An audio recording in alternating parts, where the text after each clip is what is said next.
33-second video about the 4-bucket system that the rich use that the poor middle class don't know because they weren't taught in school.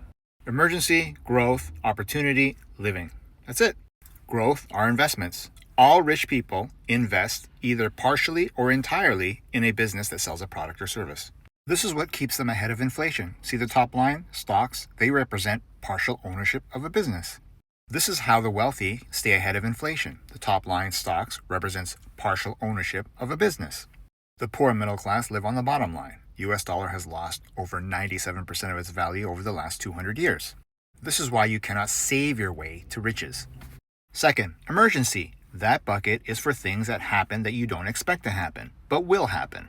Like unexpected maintenance, fender bender. You don't want to sell your growth bucket. That's like getting off a fast-moving train to go nowhere. Third, opportunity bucket. All wealthy people have money set aside for opportunities that pop up, like emergencies, but opportunities to make money. Warren Buffett calls it his elephant gun. When he goes hunting and he happens to see an elephant, he pulls out an elephant gun. He has $344 billion in cash for his opportunity bucket. Like emergencies, nobody knows when an opportunity will come by to start a business, to buy a business. During the credit crisis, rental real estate went down by 70 to 80% in price. That was an opportunity. Last is living. So after the growth, emergency, opportunity, then the wealthy pay for their living expenses.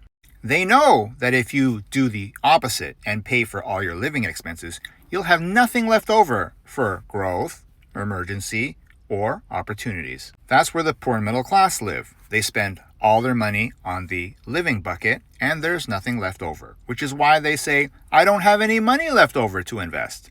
That's right, because their buckets are backwards. Learn the lessons about money that your parents and teachers should have taught you when you were a kid, but didn't. Start here and keep up to date by downloading my free newsletter linked off the bio. Good luck. Take care.